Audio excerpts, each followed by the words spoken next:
প্রিয় শিক্ষার্থী বন্ধুরা, আসসালামু আলাইকুম ওয়া রাহমাতুল্লাহ। এনএসএন একাডেমির পক্ষ থেকে তোমাদেরকে জানাই অভিনন্দন। এখন আমরা আলোচনা করব তোমাদের বাংলা বইয়ের পৃষ্ঠা নং 42 নিয়ে। তো চলো বন্ধুরা, আমরা দেখি পৃষ্ঠা নং 42 এর মধ্যে কি বলা হয়েছে।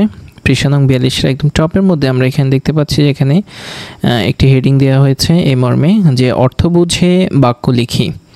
তো এখানে বলা হয়েছে যে নিচের শব্দগুলো ব্যবহার করে মুখ্য অর্থ এবং এক বা একাধিক গৌণ অর্থের প্রয়োগ দেখাও। তার মানে হচ্ছে যে আমরা এখানে দেখতে পাচ্ছি যে কিছু শব্দ দিয়েছে, এই শব্দগুলো আসলে ব্যবহার করে তোমাদেরকে শব্দগুলোর একটা মুখ্য অর্থ লিখতে হবে এবং হচ্ছে যে দুইটা গৌণ অর্থ লিখতে হবে। তো এইভাবেই এখানে শব্দ দেওয়া হয়েছে ছয়টি শব্দ দেওয়া হয়েছে। এগুলোর হচ্ছে যে একটি করে মুখ্য অর্থ এবং হচ্ছে যে দুইটি করে গৌণ অর্থ লিখতে হবে।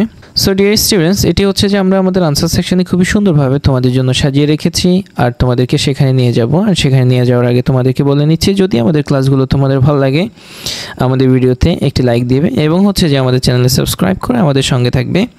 আর যারা অলরেডি সাবস্ক্রাইব করেছে তাদের সবাইকে অসংখ্য ধন্যবাদ। এই হচ্ছে ষষ্ঠ শ্রেণী বাংলা বই 42 পৃষ্ঠার সমাধান। তো প্রথমত একদম প্রথম শব্দ যেটা, সেটা হচ্ছে যে মাথা। তো মাথা শব্দের মুখ্য অর্থটা আমরা দিয়েছি হচ্ছে যে শরীরের অঙ্গবিশেষ। একটি উদাহরণ দিয়েছি আমরা, আজকে আমার মাথা ব্যথা করছে। এই যে এখানে আজকে আমার মাথা ব্যথা করছে, এই মাথাটা দ্বারা তোমার শরীরের একটি অঙ্গবিশেষ বোঝানো হয়েছে। আচ্ছা, এরপরে মাথার একটি গৌণ অর্থ দিয়েছি, অর্থ এক দিয়েছি আমরা দক্ষতা। যেমন হচ্ছে যে ছেলেটি ব্যাকরণের মাথা অনেক ভালো, মানে হচ্ছে ছেলেটির ব্যাকরণে মাথা অনেক ভালো। এই মাথা অনেক ভালো মানে বোঝানো হয়েছে যে তার দক্ষতা, সে ব্যাকরণে অনেক বেশি দক্ষ। আচ্ছা, এরপরে হচ্ছে যে গৌণ অর্থ 2, সেখানে আমরা দিয়েছি হচ্ছে চূড়ায়। তার মানে হচ্ছে যে গাছের মাথায় পাখির বাসা। এই যে গাছের মাথায় মানে হচ্ছে যে গাছের চূড়ায়, গাছের একদম টপের মধ্যে হচ্ছে যে পাখির বাসা, তাহলে এই মাথাটা দ্বারা বোঝানো হয়েছে যে চূড়ায় বোঝানো হয়েছে। আচ্ছা, এরপরে হচ্ছে যে আমাদের দ্বিতীয় শব্দটি হচ্ছে যে হাত। হাতের মুখ্য অর্থ হচ্ছে যে হাতও হচ্ছে যে শরীরের অঙ্গ বিশেষ।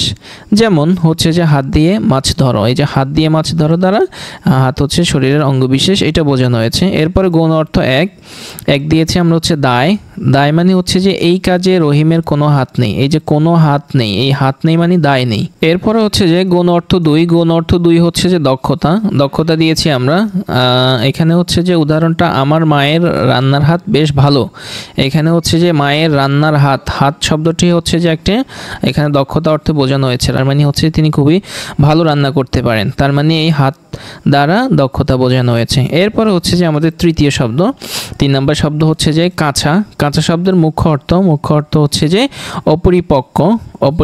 যেমন হচ্ছে যে ফলগুলো এখনো কাঁচা, তার মানে হচ্ছে যে ফলগুলো এখনো কাঁচা দ্বারা অপরিপক্ক বোঝানো হয়েছে, এখনো পাকেনি। এরপরে এর হচ্ছে যে গৌণ অর্থ 1 আমরা দিয়েছি হচ্ছে যে অদক্ষ। যেমন হচ্ছে সে ইংরেজিতে খুব কাঁচা, এই যে এখানে খুব কাঁচা দ্বারা বোঝানো হয়েছে সে ইংরেজিতে খুবই দুর্বল, অদক্ষ। তারপরে হচ্ছে যে গৌণ অর্থ 2 দিয়েছি আমরা কাঁচার ভুল। যেমন হচ্ছে নাফিস কখনো কাঁচা কাজ করে না, এই যে কাঁচা কাজ করে না মানে ভুল কাজ করে না। নাফিস সবসময় হচ্ছে সচেতনভাবে কাজ করে, এই যে কাঁচা দ্বারা ভুল বোঝানো হয়েছে।